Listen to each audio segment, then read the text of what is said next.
Hey, Ready to push out to all the channels. fun. Oh, So, I'm trying to find the setting on my computer to where the power button doesn't work because my cat is currently on top of it and I'm scared. So if I just randomly disappear, she just shut off my computer. that's okay. why. Good to know. Yep. Good to know. Mhm. Good to know. We're dynamic discs. All righty then. We are dynamic I disc. Would you clicked- look at that? That's our new intro. Weird for the website or for the podcast. All right, cool. I'm actually Danny. Oh yeah, I'm not a disc, yeah. Well, but collectively we are dynamic discs. Individually, we have H names. together strong. All right, so welcome live audiences. We're going to get right into it and we'll make sure everything's good to go. We have plenty of questions. We have 2 speak pipe questions that I'm going to bring up here. And then we have some going to be talking about new releases, some squad members, and we actually have a hot take. So make sure you stay tuned to the end of this episode to get our hot take so you can hear us argue. You can probably And tune in yell just at about each any other. time of the day and hear us Yeah, argue, but We get this along time all the Yeah. rest of the time is just we're Mhm. just going to record it this time for your pleasure. So, all right. Well, I don't have anything else we need to do. So if you guys are ready, I'm just going to hit record. I'm going to jump right into it. Let's get it. Oh wait. Here we go. Hey, everybody. Welcome to this episode of the Disc Golf Answer Man. I am Bobby Cool Daddy Slick Breeze. I have with me Danny and Anthony. I always avoid the last names because I can say it, Vanden Heuvel, but like in my mind, I'm like, you're going to screw it. Oh, did I say it wrong? Is How it do I say Hoovel or it? Huvel? Danny got it. Huvel. Oh, Oh, so I okay. put the It's Hugh? like H Yeah. U.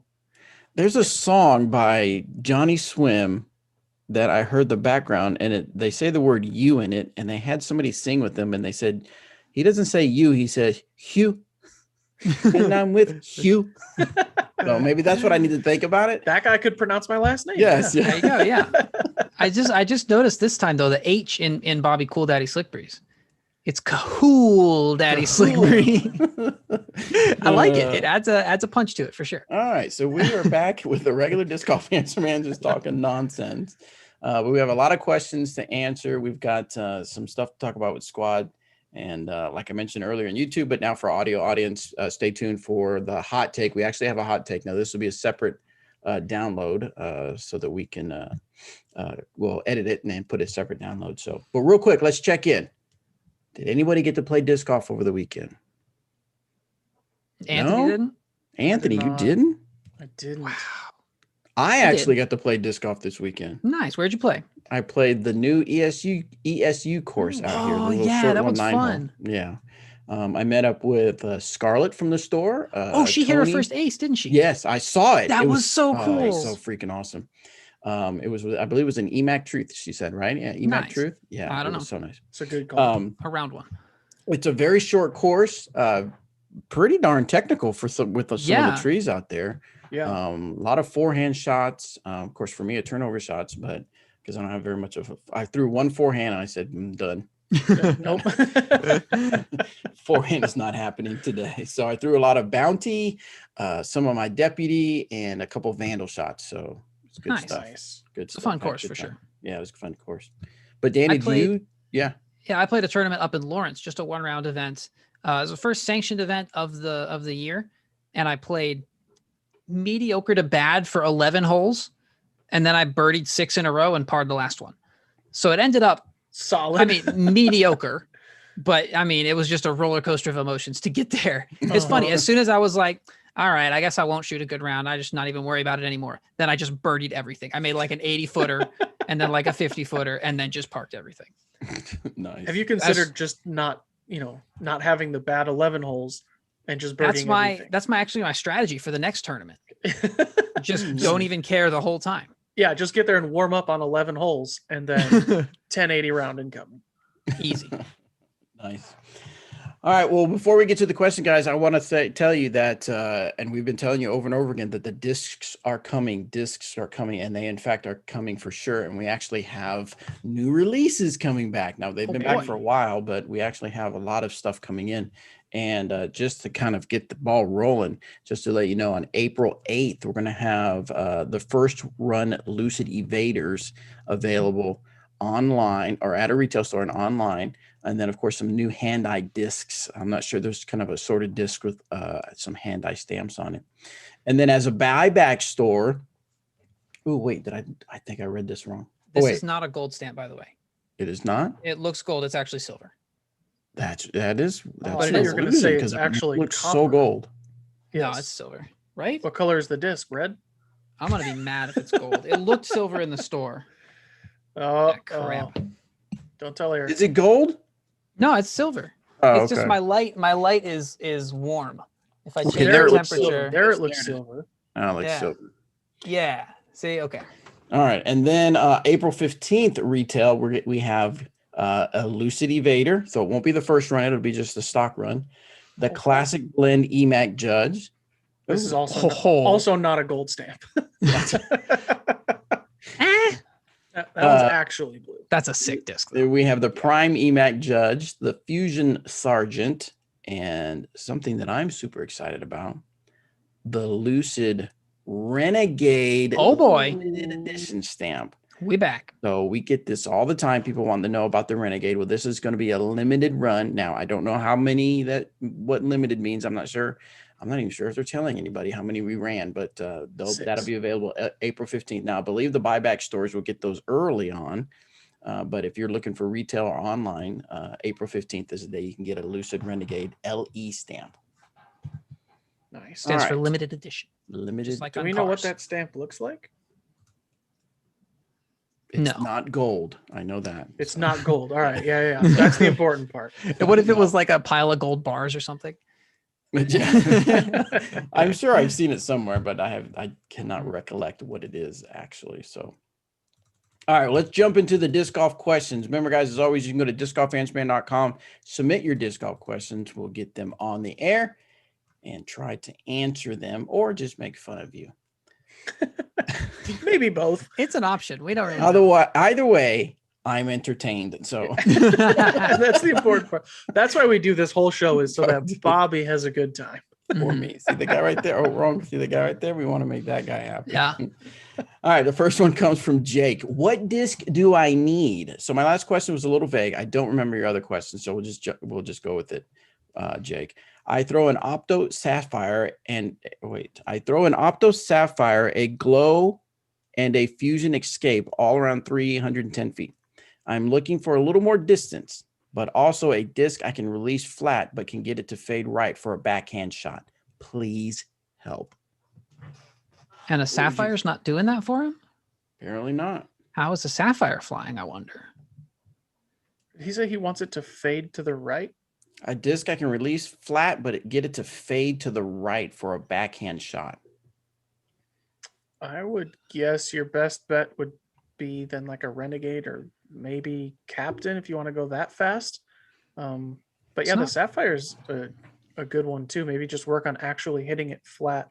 It might be coming out on hyzer and you're not releasing it, or you're not realizing that it's coming out on hyzer. Here's a one out of just left field. The Latitude 64 Maul is like an understable version of the Escape, or you could get a Biofusion Escape and beat it up.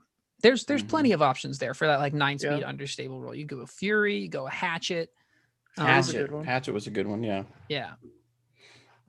All right, let's move on to Daniel. What disc would you choose and why? Hello, the best disc golf podcast group. Oh, thank you, Daniel. Nice. I'm in between TO discs. Probably 2.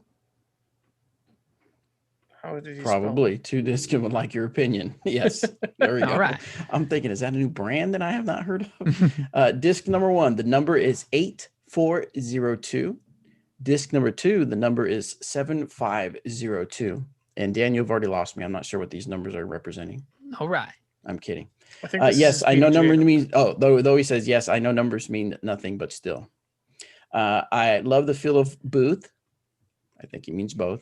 And there is not a big difference in distance. So which one would you choose and why? More speed and less glide, or less speed and more glide? Thank you for your time and keep it real. Daniel from Sweden. For me personally, I would probably go less glide, because in the wind, if the wind picks up a disc that has a lot of glide, it tends to affect it more.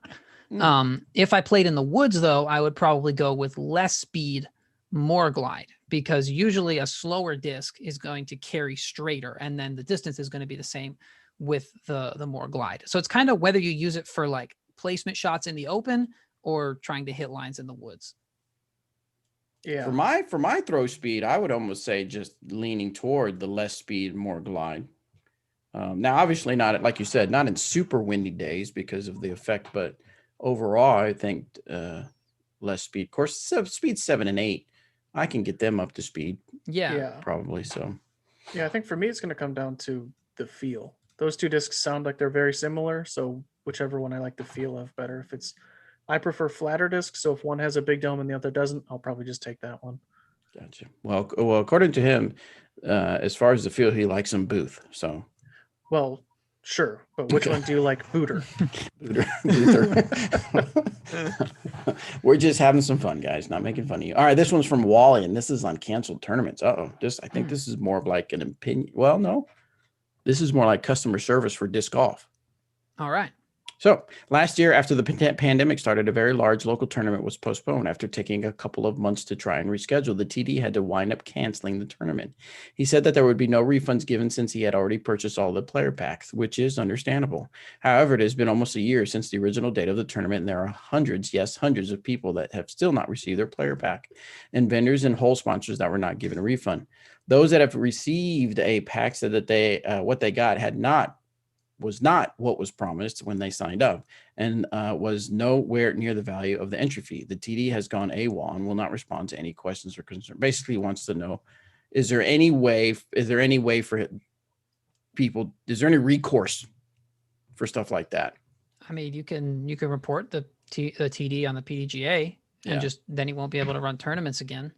Yeah. As far as, I mean, you can just not play in his event in the future. But I mean, as far as like, I don't know of anything else that you can do. Yeah, the only thing I could think of is just go to the PDGA. Go to the PDGA, let them know, and let them investigate it. That sucks, though. That's a really unfortunate situation. Yeah, this one's from Chris. What is the disc in each of your respective bags that rarely comes out or is used the least, but stays in your bag because you know it has that one specific shot? Thank you for helping me get through every work week. Keep it so very real. Gosh, I can hear everything. Me first? Yeah, go for it, Danny. Yeah. I used to throw a lot of Defenders, and I've kind of mostly switched over to Raiders now, but I still have one metallic Defender. It's got a lot of metal flakes in it. It's pretty domey. It's very overstable, and that is my headwind disc. It doesn't come out maybe but once every 2 weeks. When I actually need to throw like a headwind shot and trust it not to flip. But when I do need it, I can definitely rely on that Defender. I think mine is the version 4 team series last year, the kind of Halloween stamped. I have an EMAC that's very overstable for an EMAC. And I don't typically throw that too often because I have just a stock EMAC that's kind of right below it that I can just hit on hyzer and it'll fly about the same. So that one I'll only pretty much pull out if there's wind. And if I'm playing in that much wind, I'm typically not throwing an EMAC Truth to begin with. I'll usually just go up to like a Justice. So I would guess it's that one. I don't typically throw a lot of mids anyways, and that's probably my least thrown mid. I'd have to. What was yours? You said Justice and a few of them. What was your one you said for sure? It's a really overstable EMAC. Oh, okay. I'd have to say the Justice for me, just because it's very, very, very situational. I feel like it's a Justice for a lot of people too. Yeah. Yeah, it's got to be either just downright gust winds, or I just have to really get around a tree or get around somewhere. Mm-hmm. So before we go on to the next question, we have a $10 super chat from Scott Siegel. He says he just got his plane tickets from California for the DDO, and he wants to skip forward 3 weeks already. Will we be dropping any more course walkthrough videos? He's specifically looking for Kansas View. Scott, you can check out EMAC, Eric McCabe, on his YouTube channel. I believe it's just under Eric McCabe. Has a couple of rounds that he plays out at Kansas View, but I don't think we're planning on doing a course walkthrough video for those. We had some other projects come up, so we've had to push those kind of back. Next one comes from Mark. Putting getting worse instead of better. WTF. Where's the fudge, man? Yeah, I know. What does that have to do with putting? Oh, pudding. Yeah. There you I go. said it Okay. wrong. Yeah, I he's talking said about it wrong. desserts. I said it Okay. wrong. Easy mistake. I've been playing disc golf since May after COVID stopped my 18 years of ultimate in its tracks. Putting has been the toughest hurdle to get over for me. After getting a basket in June, I began practicing quite a bit, at least once, 2 or 3 times. I'm sorry, guys. I just have to laugh at some of these. I think you guys do speak to text. I believe he's saying at least 1, 2, or 3 times per week, but by September 4 through 6 times per week. Okay. I made lots of progress with this until about December, where I peaked. I had a 2 to 3 week period where I felt invincible inside circle 1 and even a bit dangerous in circle 2.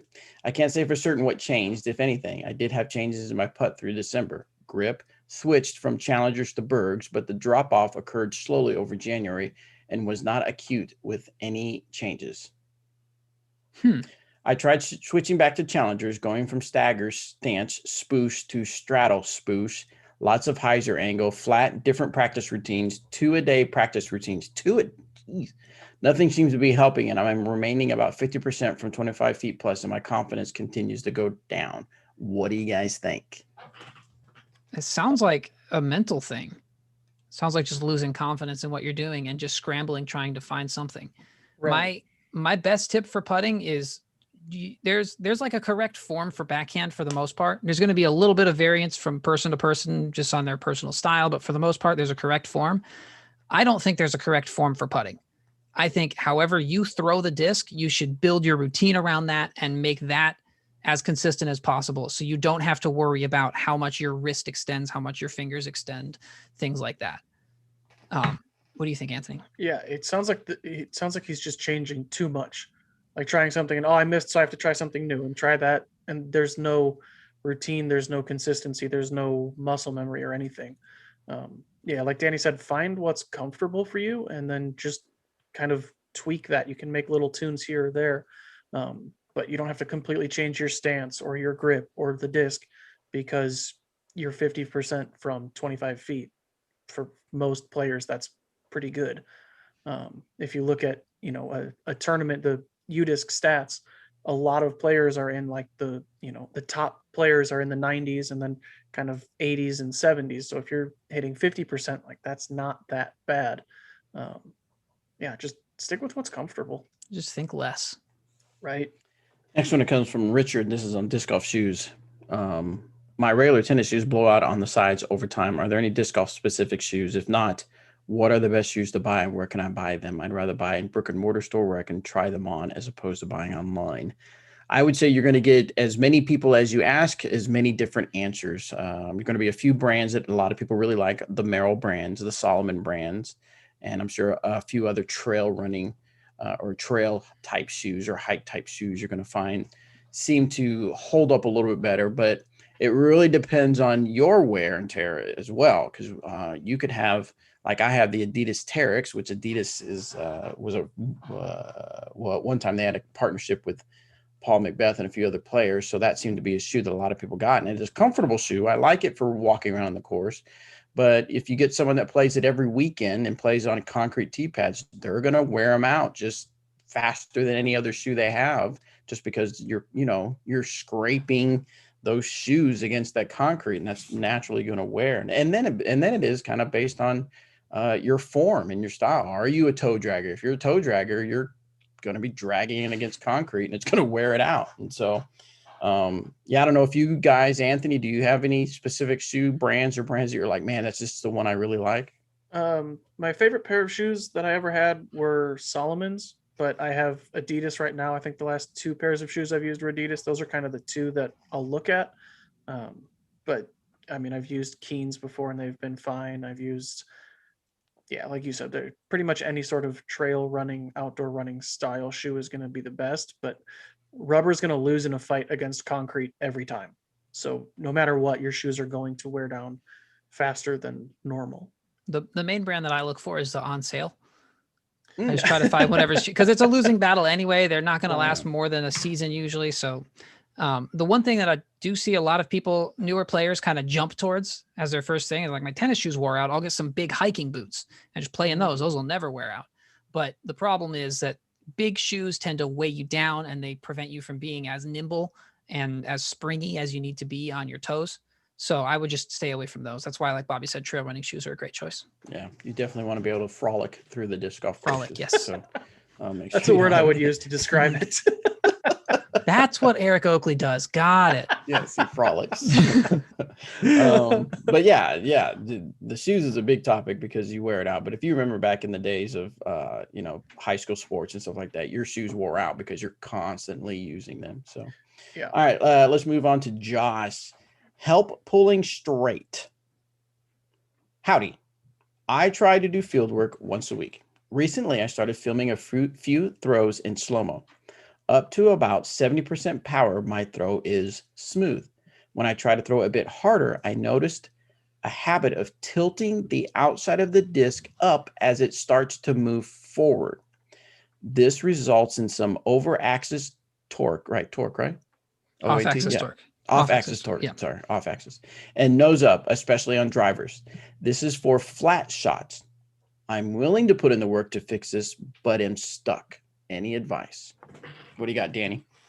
I think a pretty common thing for a lot of people is when they try to throw hard, they tend to tense up and they pull the disc more by the front rather than the outside. So that might be what's happening a lot of times. He said outside edge, but I don't know whether that's the back or the away from the chest or towards the chest, whatever that is. But yeah, if you say like up to 70%, you're fine. I might not throw any harder than that, because honestly, the more muscle you put in, it can sometimes be the slower that you move, because you end up getting so tense and it's hard for everything to swing smoothly. So I would try to focus on, if you do need to add that power, adding it later in the throw, adding it once you're already into the power pocket, then try to fling the disc and just be nice and smooth up to that point. That can help maintain the angle. And the other thing is just to stay loose. That's pretty much it. Excellent. All right, we have a couple of speak pipe, so we'll try to get one here real quick. Let me set things up to do that on the old pooter. This one says it's from Anonymous, so it may be just another sales call. So we'll have to see. If you've listened to past episodes, we've had a couple of salespeople leave us a message about. They got their money's worth out of that one, didn't they? I know, so yeah, here we go. Hey, what's going on, Cool Daddy Slick Breeze and the gang? My name is Evan Vanderveer from Tacoma, Washington. I putt with the West Side Disc Crown. I used to putt with the Gateway Wizard. I love the crown. I love the big bead. I love the beveled edge. My best friend throws the Maiden, and I enjoy the Maiden. Not as much as the crown. I just want to know why we have not gotten the VIP crowns in yet. I'm sure that the BT Hybrid is fine, but that was only released for the Trilogy Challenge. And it seems as though most all the discs, not all, but most all, have VIP plastic. I would just like to know why we have yet to get a VIP crown. Thanks. I don't. We have. Do we have VIP crown? In the past, we have. Because that's what I threw. If you find the West Side Discs Crown review on YouTube, I threw a pink VIP crown there. And they're nice. They're overstable. They're pretty beefy. So we've had them in the past. It's just they've been out of stock for a while because of everything that's been happening. Okay. Well, maybe we'll have to tell somebody we need to make some more of those. You could try a VIP shield. I think those are a little bit more popular. It's going to be similar, a little smaller bead, but similar flight. Mm-hmm. All right, so back to Google Forms. This is from Josh. Trouble not muscling the disc. You can. Sorry, that made me think of the TikTok. Have you guys seen the TikTok? I know I hate to derail, but have you seen that TikTok where that guy has that egg and he goes, "I'm built different." Oh, yeah. Then there's the really skinny girl that just. I know. He like, I'm built different. He's a big dude. He's got some big biceps and he pops the egg or breaks the egg. But then like so many other people are like, really? Plop? And then I don't want to mention it. But the one where never mind. I won't mention it. There's one where she doesn't use I'm a down to bicep just break it. watch Bobby act out TikToks all day. I'm Right. interested. And yeah, Lined between up, bouts let's of go. laughter. I Yes. get sucked into TikTok so bad Oh, at it's night. worse. I have to literally tell myself, stop watching TikTok videos. Have you ever had the thing? I haven't, like, I'll get sucked in a little bit, but I haven't actually got this bad where apparently there's one where like it's from TikTok, kind of like the Netflix Are You Still Watching? There's a guy that will show up in your For You page and he's like, hey, I know TikTok's really cool and you really like it, but maybe you should get to bed, or like maybe you should put your Yeah. phone up or something, where it's kind of like a, hey, you've been watching this for way too long.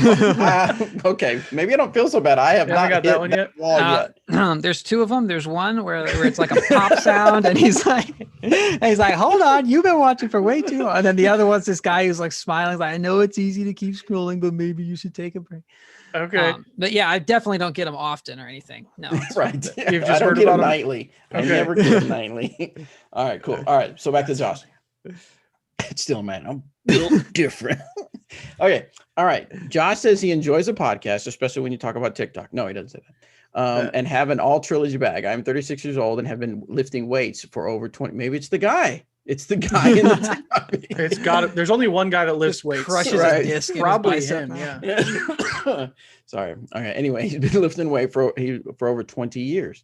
When it comes to physical activity, I am used to muscling things when I want to see an increase in speed or power. At about 60 to 70% power, I throw pretty smooth.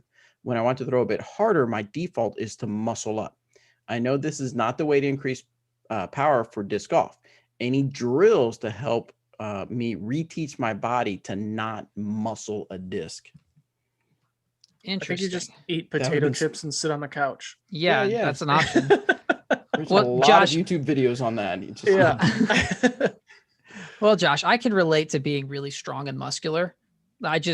People say that about me all the time. They're like, wow, Danny's just such a big dude. I bet you he Danny's does built everything different." just really strong and powerfully. No, You need to take a disc built different. that's going to be a stamp for long. Anyways, it's pretty common though to try and use muscle to throw, because it might be just as common in people who aren't very strong because they feel like they need to overcome the not being strong in order to get distance.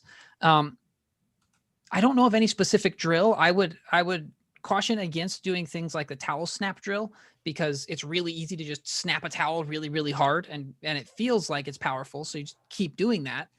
But yeah, that can just reinforce muscling. Something you might try is trying to focus, feeling the power come from your lower body rather than in your upper body, and try to think of your upper body just kind of moving as a result of your lower body. If you can feel the weight shift and feel the power starting with like your hips and with your legs and things like that, that can be something to focus on. And then your upper body can stay looser as you're throwing. Excellent. All right, Anthony, give us the squad update.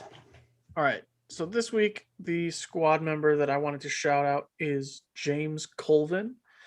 James is one of the many people running match play doubles brackets. Member that I wanted to shout out. His is. That You're was fine. weird. Okay, I heard myself. Mhm. His bracket is in Virginia, so if you're in the Virginia area, check it out on. I forget the exact city. I won't dox you, James, but thank you for being signed up for the squad. If you are not signed up for the squad, you can do that at squad.dynamicdiscs.com. If you get that done in 2 days and somehow manage to reach the commander tier in 2 days, which would be next to impossible, then you will get early access to those first run evaders that Bobby was just talking fun. about. So yeah. I want to say real quick, the towel drill has uses. It's good to like warm up and loosen up and things like that. But as a drill to try and stop muscling, I wouldn't advise it. Sorry. Someone just asked Yes, about that in chat. I saw a comment on there about DDO as well. Just to let you guys know that in the as we get closer to DDO, we're probably going to be taking a break from Disc Golf Answerman just so we can concentrate on getting ready for DDO. But we have a special Disc Golf Audio Network idea that we're working on that I think you guys are really, really love. I don't know if do we want to go ahead and tell people about it now, or I mean, we're planning on doing it, right? I don't know that I even know about it at this point. Do I? Do you want to tell Danny about it and everyone else can just do it then? Okay, so cool. Yeah, I'm interested. All right. Actually, you were part of the meeting that we talked about it. The round table, the DDO round table. I wasn't paying attention. All right. So the DDO round table. So Dude. I'm assuming, maybe I'm making a big assumption, but I'm assuming that the inspiration that Anthony got for this idea was probably based off talking to the players at Waco or at Texas State, yeah. And it made a lot of sense when he brought it up. And because when we stayed in an Airbnb with Zach Melton, Eric Oakley, John Nicholson slept in his van, but he chilled with us in the Airbnb, Miles Seaborn. Anyway, so at the end of the rounds, that's all these guys talked about was how their round went. And they literally would just talk about, this is what'd you throw on this hole? I threw this. Oh, I hit this branch, or this happened. I practiced it this way. I had to throw it this way. And then the next day they would watch the coverage, and then they would, of course, comment on it. And so I'm assuming Anthony probably thought, man, this would be great for our listeners to hear this type of just debriefing on their day. So what we're going to do is we're going to do a Dynamic Discs Open roundtable where we're going to have a pre-event video. Mhm. You in the back, sir, with a question? Yeah. Is the table actually round? Because it looked like it was square on the Answer Man episode. I just want to make sure that we have the branding. We on point for have this. a round table on the no. Yeah, it's not gonna we're be getting a round. brand new It's not table round. specifically for It's this. just What are just we round. doing, guys? What are we doing? Amateur hour over. Sorry, continue. So we're gonna have different players come in before the event, and then after the end of the day, record that for audio and video, and then push it out the next day. So you can hear guys break down their play and just kind of talk about how the round went. So I'm excited about it. I think it'd be really cool. So stay tuned for that. But like I said, just a heads up, we'll be on the 13th. We'll have a show, but probably the 20th and 27th, we will not have a show for you guys. So, all right, back to the questions. Excuse me. This one's from Spencer. I am having issues with multi-round tournaments. I have played 7 total multi-round tournaments, and there is an average difference of 70 rating points between my rounds. Woo! I can't seem to put multiple good or even decent rounds together. I feel like it could be as simple as getting more tournament experience, but any additional tips would be greatly appreciated. For reference, my most recent gaps have been 950 to 880. I'll throw in one quick. You guys can throw in the technical stuff because you guys are much better than that. And of course, Spencer, I don't know you. I know you only of these 4 sentences. So I'm just making some assumptions, or some helpful tips might help you. I think a lot of people don't realize how taxing on your body is to play multiple rounds of disc golf, right? So if you're playing pretty good on your first round and you're playing significantly worse on your second round, it could be your stamina. Right? You might not feel like fatigued and just worn out, but if you're just throwing and throwing and throwing, you're taxing your muscles, you're taxing your body, and your body may be a little more worn out than you think it is. And so you need to practice ways of making sure that you are eating correctly so that you have the stamina, that you're working on your health as far as your maybe like cardiovascular and different things, so that your muscles don't get so fatigued by the second round. And that to me, that's why Disc Golf Strong is such a very good source for that type stuff. Because if you notice, it's only within the last 3 years maybe that top pros have really grabbed a hold of his fundamentals as far as getting your body ready and getting your, not just to play around, but you're getting your body ready to play multiple rounds. Mm-hmm. So that would be my input. Well, what input do you guys have for as far as the technical stuff or anything else? Anthony, you got anything? I was going to say something really similar to kind of go off your point, Bobby. Yeah, if I play 1 round of disc golf, when I get back home, like I'm good to go. I can go do something if I need to. I wake up the next morning and I'm fine. But if I play in a 2-round tournament, like you wake up the next morning, you might be a little sore. You get back home, kind of sit down, and then you just sit there for a minute because you're just tired. So yeah, if you're playing 2 rounds in a day and it's consistently the second round, I would make sure you're drinking enough water, eat a decent breakfast, bring some protein bars or some sort of a snack or something to keep you going during that second round. You can get yourself kind of ready for that. In preparation, go and play 2 rounds in a day, a couple weeks ahead of time, a month ahead of time, whatever, and get yourself used to playing that many rounds. And the last thing, like, don't go into it with the mindset of, well, one of these is going to suck. So, you're just setting yourself up for failure that way. Just try and go into it without expectations, as hard as that is to do. If it's your home course, and of course you've played a million times, if you don't birdie that hole that you always birdie, it's really easy to be like, well, this round's over with. This is my crappy round. I'll get it next time. You don't want to do that. You want to just try and keep pushing, and keep at least as positive of a mental attitude as you can, rather than going into it. To the mental side, it was interesting. I read a book and they mentioned about the mental part of how you see things, and you've actually kind of created a mental hurdle for yourself now that you've taken note of how your rounds get worse in a multi-round. You've got to think yourself out of that. Right. But what was interesting is I read that they tell race car drivers when you're in an accident, when an accident happens in front of you, don't look at the accident. Look straight ahead and keep going, because when your mind gets fixated on that, you may very well end up in the accident. So don't fixate on my second rounds or my other rounds are always worse, because that's what's going to end up happening. And then of course, as disc golfers, we've always heard, don't look at the trees. Don't think of the trees, because that's the first thing you're going to hit when you think about the trees.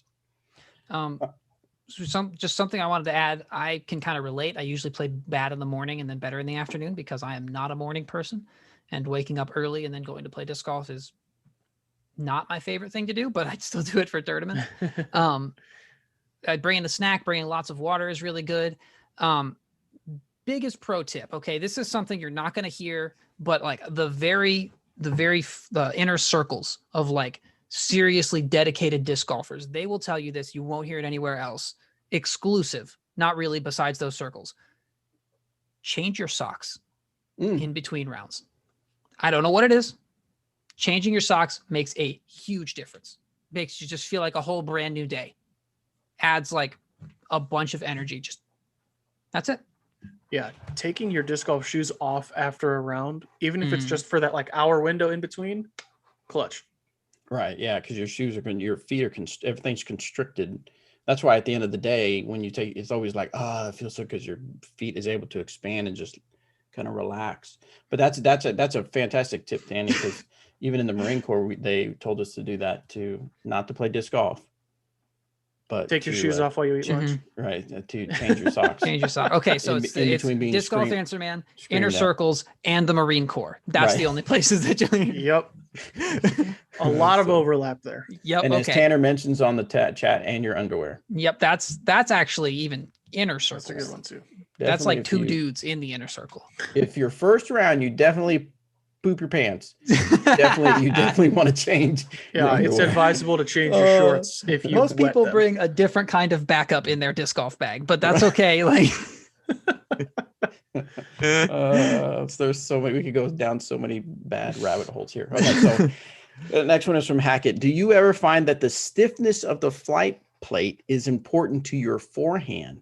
I am seeing more and more that the flight plate is hugely significant for me. I've noticed this with many discs, but especially with Felons, Underworld, and Mavericks. I've never owned a Verdict that didn't feel great for flicks, though, but I've never come across one with significantly soft flight plates. Disc I liked in Prime, Retro, Origio don't always transfer to Lucid Opto VIP, but when I get them in X Plastic or often in just Glimmer, the flight plates seem more stiff and they feel better to throw, at least for me. Wait, that's the subject. The actual question is being the subject. Being a forehand dominant player, I think it matters more for forehand than for backhand throws. Oh, he figured out the system, how you could get past the character limit. Oh, this is it. Just got copy and paste half of it. Nice. Yes. Okay. So anyway, so what are your thoughts on the flight plate and the stiffness of it? I've never noticed the stiffness of the flight plate, because usually I'm more throwing the rim rather than the flight plate, but I can see it mattering more for forehands, because you're not as much pinching. Because on a backhand, your thumb is more or less over your index finger, but on a forehand, it's a little bit more offset. So I can see that mattering. Most people care more about flat versus domey. But I mean, Anthony, you throw forehands pretty well. Have you ever noticed it? I was going to say exactly what you did about flat versus domey. I couldn't tell you what disc in my bag is stiffer or not, but I could tell you what's domey and what's flat. All right. All right, let's do our last speak pipe here. We only had 2 of them, but let's see. Go back to music sound, and this is from Trevor. Hey guys, my name is Trevor Williams. I've been playing for about a year and a half, and yesterday I went and played my 3rd tournament ever. The first 2 tournaments that I played were 1 round flex start C tiers. They went pretty well. I played okay because they were just 1 round. But this weekend I played a 2-round event, and I absolutely killed it in the first round. And then we went, ate lunch, came back, and it was like I had never thrown before. I don't know what happened. I don't know if it was just my mindset. Have you guys ever had this happen? Just kind of want to hear your guys' thoughts on this. I basically went from playing -4 first round to plus 22 in second round. It just, I hit every tree. It was bad. So yeah, thank you guys. Rewind like 20 minutes. Did you go drinking during your lunch? What did you have for lunch? I mean, yeah, having a good lunch helps a lot. Yeah, that's another thing. Maybe even to the other guy's question, as far as multiple rounds is, a lot of times when you play multiple rounds, in between rounds, you don't want to eat anything heavy because that's gonna. Because when you eat, basically, also when you eat, your body starts saying, "Okay, I need to concentrate on digesting the food," right?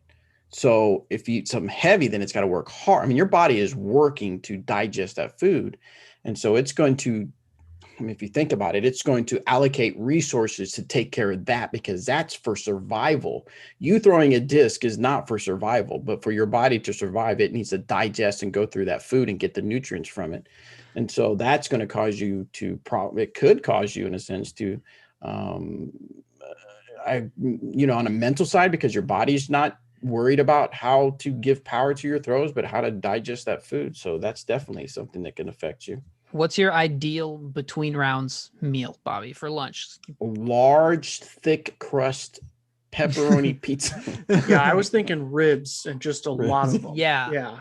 Just Good lots call, of good call. bunch of meat. Okay, I'm gonna put it to you. This is kind of a hot take, kind of not really. Tacos is the best. Tacos is always the answer because you get like not too much starch because it's just a shell. You get some good protein, and then you get the veggies on top for some good like natural sugar and stuff like that. Tacos I would say something like a nice salad would be good. Definitely got to get some protein. So something with some kind of meat in it, some kind of protein. If you're a vegetarian, then some kind of meat alternative to get you protein. And then something with some carbs, but not like bread, not like a candy bar, not like a Cliff Bar. Like a bunch of croutons.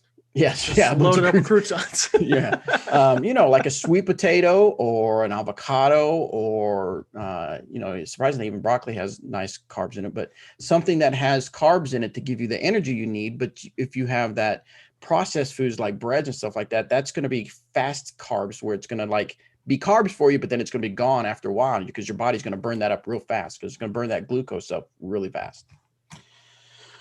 So yeah, something like that, or maybe just a decent sandwich, just nothing too heavy. Nice whole wheat sandwich. Good old sandwich. Right, just something kind of small, kind of light. Yeah. Just so that you're not hungry. Like me. Drained. Yeah. You want to eat Danny. Basically. All right, let's do a couple more questions and then we'll move on to the hot take. This one's from Jesse. I'm a right hand How do you spell that? It's been a long day. I'm a right hand. Is it RHF? That's forehand. Gosh, why, man? Front hand, backhand. Front hand. Like my brain just forgets stuff. Yep. Dominant player. To start, I step in a straight line with my right foot, then left. But when I go for the shuffle step, mimicking Eagle McMahon, I drop back, move toward the left side of the box instead of staying on a perfect straight line. While I don't struggle hitting my line or the gap, does this lead to loss in distance? Thanks ahead of time for the advice. Cheers. I would think so. I would think that all of the sudden, because your weight, if it's shifting in the same direction as the disc is flying, that's going to be most optimal. So if your weight is suddenly shifting this way, but the disc is going that way, it's just less power. If you're hitting gaps with it, I mean, I don't know that I would change, but if you're looking for more power, then I would change and then work back to finding your release point to hitting the gaps. Chris Clemens actually has a great forehand tutorial. It's kind of long, but he goes really in depth on it. It's on Disc Golf Audio and also on our YouTube channel. The thumbnail is him with forehands. I think you just search Chris Clemens best forehand something, right? Or something like Ever, that. Yeah, probably. Yeah, something like that. All right, one more question. This one's from Mads. Turning discs. Hi, Disc Golf Answer Man. I want to see. Oh, wait.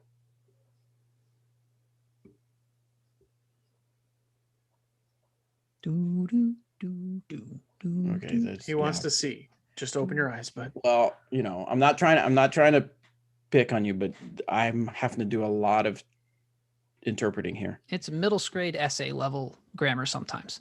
I want to see some turn out off my disc, but don't know what to do.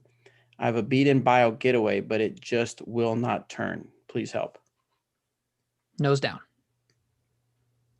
The reason the discs turn is because the air goes over the top and pushes down on the nose. That causes the right side to drop. And so if you throw it nose up, it's never going to turn. Raise your follow through, lower your reach back. That'll help get the nose down. Then you'll see some turn. Could we say also if you do all that and it still doesn't work, then the bio getaway, probably you need to find a different disc. Something a little bit slower or more understable. Maybe Escape is more understable. Maverick is a little bit slower. Yeah. Something like that. Now I haven't yet thrown the Evader. I've seen people throw the Evader. The Evader's like it's a little bit more overstable than the Explorer. Okay. It's like a slower getaway. It's like Sergeant, Getaway, Explorer, or Evader is kind of the order that it goes in. They're similar stabilities, just different speeds. Gotcha. All right. So Mads, try Danny's advice on your form and technique. If that still doesn't work, then maybe it's time to look at a different disc to get that turn that you want. I bet you a bio Evader would just be straight for forever. Might be. I mean, remember, guys, not all. It may be you may see someone else do something with a disc, but it doesn't necessarily mean that you can do that with a disc at that time. Don't be afraid to look for another disc that is going to be similar feel, similar comfortability. Everyone's game is different, but actually will do what you need to do, because remember that you want the disc to do most of the work, right? You need to get your form down, your technique down, get all the components right, but at some point the disc, you have to pick the right disc so it does the work.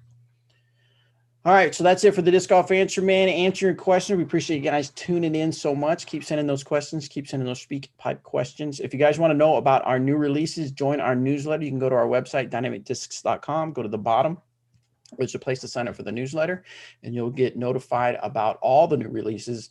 And they're going to start coming, guys. Boom, boom, boom, boom, boom, because we're getting our discs in. They're getting them restocked. I know Dynamic Discs Emporia is excited about restocking a lot of the discs, and I'm sure all of our retailers are excited about that as well. We got the first run Lucid Evader coming out April 8th. And then on April 15th for retail, we've got the Lucid Renegade LE stamp, the Lucid Evader, the Classic Blend EMAC Judge, the Prime EMAC Judge, and the Fusion Sergeant. And I know that we make all of our putters are great for all different skill levels, all different putting styles. But if you're looking for something new or something different to try, the EMAC Judge has been a hit so far. Everybody is really liking it. I'm not saying it will replace your putter, but it's a good one to try out for sure. All right, so YouTubers, hang on for the hot take. Audio listeners, we'll see you on the hot take episode. Bobby, real quick, there's the Disc Golf Answer Man disc behind you is crooked. Can you fix it? Do you see it? Someone in chat brought it up, and now no, that's the. There you go. This is what you've done, Bobby. Is there any way you could take the DD logo and kind of skew that one just a little bit as well? Just really way to go, tall man. This is your fault. Look at what you've done. Yeah, we did it. Oh no. Okay, I've had this disc on my wall for a while.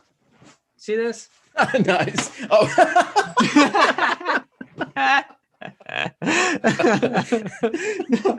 Oh. No, it's actually close. The Defender, I got it like a few years ago. I want to say like 5 years ago, and I had Bobby and Emax sign it, and now I'm freaking on the podcast. That's so cool. Oh no. Okay. Uh-oh. No, I didn't mean it. Oh, No. gosh. Oh no. I'm dead. Dang, dude, you're dead. All right, I'm gonna stop this recording and we'll start the hot takes again. All right. Okay. What Chad says, that's my kind of trolling. Yep. So many people have wanted to troll on Facebook, but I can't and I don't. But there's my payback. There Get you it go. in the podcast, man. Go for it. Watch our viewers go from to five viewers. Yeah. left. Everybody's just Upside down wigging logo out. can't. do it. Everybody's triggered. Well, he said discs are crooked, and I was looking at mine, and mine aren't crooked, but yours are. Someone asked about would love to come watch DDO. Are fans allowed to be on the course to watch? I am pretty sure that the reason that we have not released anything because we're still trying to work with local authorities to figure out how that's going to work. But don't quote me on this, but I'm pretty sure they're trying to figure out how to have some spectators here. Now, the way to control that, I believe, might be through paying to spectate, but don't quote me. I don't know that final answer to that. I heard So, that rumor too. Yeah. I heard the rumor that it's actually just going to go straight into the media budget. So, if it doesn't happen, I say we just charge people anyways, and then just take the money and run. Oh yeah, Chris. Yeah, such a bummer about Beaver State Fling canceling. Yeah. Dude, that was a Yeah, but that was like a combination of COVID and the course getting pretty wrecked from a storm, right? Last year was from COVID. This year was just from the winter. COVID might have something to do with how long it's taking to clean everything up. They obviously don't want to have hundreds and thousands of people out there cleaning everything up. But yeah, it got hit really hard. I heard from just assorted people online that it's mostly like tree limbs that have been broken or fallen or whatever. So again, don't quote me. People are speculating that the course will probably still play the same. It's just a matter of like, they just can't do it this year because there's so much in the way and just so much safety hazards and things like that. But it sounds like next year the course should be back in at least fairly close to what it used to be shape. If you do want to come watch the DDO, you can volunteer. That's always an option. We need like spotters and stuff on the course, so you can sign up to be that. And you'll have to obviously do something, so you won't just be able to walk around and follow card. But it's a cool way to make sure that you're on the course. You get closer to the pros usually. Would you just do something? Yeah, doing stuff is way overrated, man. All right, let me hit record and It did almost burn down last summer, Chris. Yes. welcome to another episode. That's a good one. Isn't that a good professional? Welcome. Hey, to, guys. That's what's up and welcome. What's them? Yeah, what's going on, What's it? folks? How we doing? Welcome to Disc Golf Hot Takes. Where the takes are I'm hot. just gonna keep it there. That's That's it. That's That's That's better. all we need. That's definitely better. I was trying to save it, but okay, I got played. No, Dang it. it was perfect. All right, so Danny's got a hot take for us. Danny, I do. drop it. This is going to be a great way to add some context because people don't realize how good the touring pros or just the pros that are on the coverage are. People don't realize that these guys are seriously good at disc golf, and because they see really good players play the course every time. So I think, I could do that. So here's a hot take. Every round one lead card coverage should have an average Joe on the card. This is, your chucker. This is your guy that just goes out to the course, plays, has a good time, and he's there to provide a contrast. So when he throws his shot 350 feet off of the fairway into the rough and Paul Macbeth pures it 450 feet straight down the fairway, there's a little bit more of context there. There's a little bit more, contrast. So first of all, what's the threshold for average? How do we? I'm thinking the April Fool's video. Bobby, just show a picture of Bobby. Well, Anthony's slightly more average, I'm so who slightly knows? above True. average. Yeah, I Slightly don't more make a cut. average. I But don't know, what- like 925 rated, 900 rated, something like that. Okay, so still up there in that. It could be arena. like a auction it off kind of thing. It could be a way to raise money for the event, Oh, because odds are the average person would win. So I think that my opinion would be no, because it's a novelty idea, but the masses would just tear the guy apart and they'd be saying, why am I watching this guy Yep. when it takes Macbeth 3 throws, this guy is taking 8 throws, and we're just taking up too much valuable time. That would be the thing, is I know it would happen. I mean, we don't have to show every shot of this average guy, just the bad ones. We have to show every shot. So he's just a comic relief. Huh? Yeah, basically, yeah. Yeah, we're showing every shot of this guy. We show the rest of the group up on the green, and then the cameras like pan around to him a third of the way down the fairway, hacking through the bushes, trying to find his disc. Lloyd Wema, that's it, on the chat. I was trying to think of the guy's name. Do you guys remember a couple years ago? Lloyd Wema, yep. Yeah, this is how we get him back. This is how we get him I'm back, interested in having Lloyd Wema on every featured card, just for round 1, or maybe he does the whole previews for like the live coverage. He's like, all right, this is hole 12. It's got a tunnel shot down here. You're really trying to play a hyzer flip. And then we show him playing first available. Let me ask you this. Let's say for Dynamic Discs Open, we sell Doug on this idea. Doug, Jeremy, everybody's on board, ready to do it. And they said, but we want you to be on there. Oh, I'm down. I could laugh at myself. Would you do it? You would get on the top stage and play with the top dogs on TV? Yeah, that'd be knowing hilarious. that it could 100%. be on ESPN or I'd something have like so that? much fun.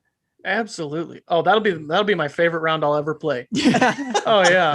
It's like, hey guys, wait up. Hang on. I'm sitting 4 still, guys. Wait a second. Oh yeah. I'm having a blast with that. Oh my That would be gosh. funny. I That think would be a good way to raise money for charity, though. Yeah. You would bid to be on there. Yeah, I think this is a fantastic idea. I think that the 3 pros that are on this card are against it. I think everyone else, the tens of thousands of people at home that are going to watch this video, are super into it. Yep. And honestly, like a lot of pros will complain that the people on the featured card get like preferential treatment, right? Like, because they get to play at their own pace, they have media, they get to slow down, they get like all the attention and stuff like that. This would kind of balance that out too. You have to play with freaking Joe Schmo over here. Right. Yeah, we'll have a few feature cards. We'll say we'll have 4 of them. The 3 that are like actually 4 stacked players, they all tee 8, 8:10, 8:20 in the morning. The final card of the day has this guy on it. Yep. And they're going at 2 p.m. and they're going to be lucky if they're done in time for the sun to go down.